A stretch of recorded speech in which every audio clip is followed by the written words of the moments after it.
Welcome to our roundup of the European Parliament's latest plenary session here in Strasbourg.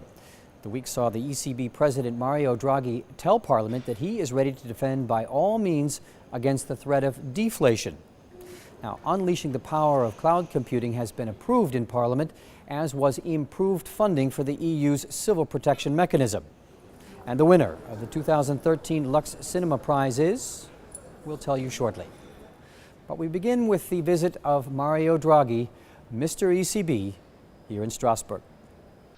Mario Draghi, who received parliamentary praise for helping stabilize the European banking sector, returned the compliment, saying Parliament has done much of late to help secure the future of the euro. Through a concerted legislative effort, the euro area and the EU as a whole has been put on a more stable footing. Your institution has made a decisive contribution to this effort. The establishment of the single supervisory mechanism represents probably the most significant change to the European Union since the establishment of the single currency. And I'm happy to report the internal preparations are well underway. Draghi again insisted that Europe does not face a deflation risk a la Japan.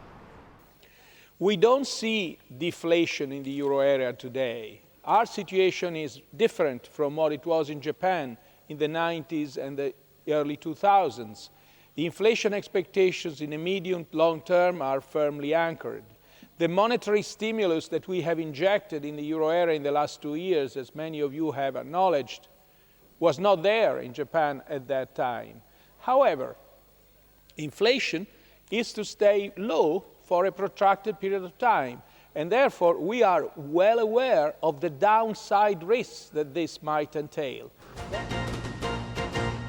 Reaping the benefits of cloud computing remains a priority for the Parliament, which this week voted to improve the ability of citizens to utilize it both effectively and safely.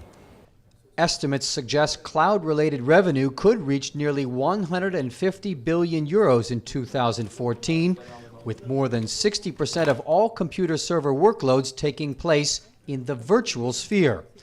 But critical infrastructure on the ground still lags behind, and funding has not been forthcoming while competitors haggle over a comprehensive telecom single market agreement.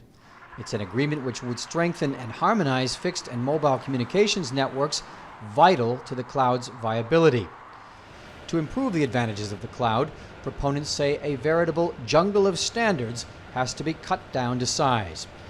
The EPP Group's Pilar del Castillo wrote the report in Parliament on how to realize the benefits of the cloud without endangering choice or competition. There is a lot of benefits that we cannot deny, but it is crucial that we have choices. And in having choices means that all aspect of possibility for change service provider if we are not satisfied, and then having a real competitive market is extremely important. So portability must be assured, interoperability is extremely important, high interoperability and standards is extremely important in this field. Madam Del Castillo said fair contractual terms also need to be safeguarded and that security concerns due to the outsourced nature of the cloud need to be addressed. All these initiatives goes in the way of really secure protection in terms of privacy and security in the cloud system for data. Meanwhile, more help is on the way in the area of civil protection, essentially helping communities survive and rebuild after man-made and natural disasters both here in the EU and abroad. It's all part of EPP Group efforts to help create a more reliable European disaster response system and one which would reduce the overall costs to the EU economy from such disasters. Parliamentarians agreed on a compromise package of 368 million euros, 20% to be spent on prevention, 50% on preparedness, and 30% on response. At present, 70% of the overall budget is spent within the EU and 30% outside of it on disaster management. Natural disasters have increased dramatically in recent years, both in Europe and in areas of the world like Syria and the Philippines, where the EU has significantly helped to ease the suffering. Within the EU itself, more regional cross-border cooperation is essential. EPP Group author of the proposal is Italian member Elisabetta Gardini. She insisted that €1 of prevention and preparedness is worth anywhere from 4 to 7 euros of cure and cleanup. If we're talking about prevention, it's billions, of course. However, let's not forget that prevention is much cheaper than paying for the damage and the aftermath. Civil protection, Madame Gardini said, was about communities helping each other in their hour of need, no matter how far apart they may be on a map. And that is the whole point of this belonging to a community, the sense of solidarity, the fact that you can look to the future and get back to normal, get back to life, to normal life, giving back to our kids and to coming generations a better and more resilient environment.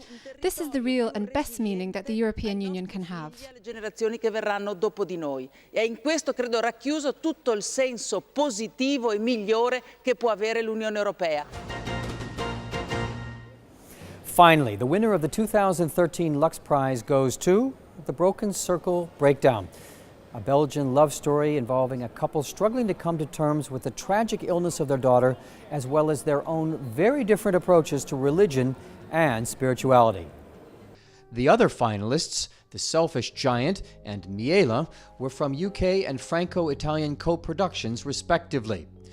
Since its inception in 2007, this innovative European Film Prize, voted on exclusively by members of the European Parliament, has been a platform for examining sensitive European policies such as immigration, integration, and poverty.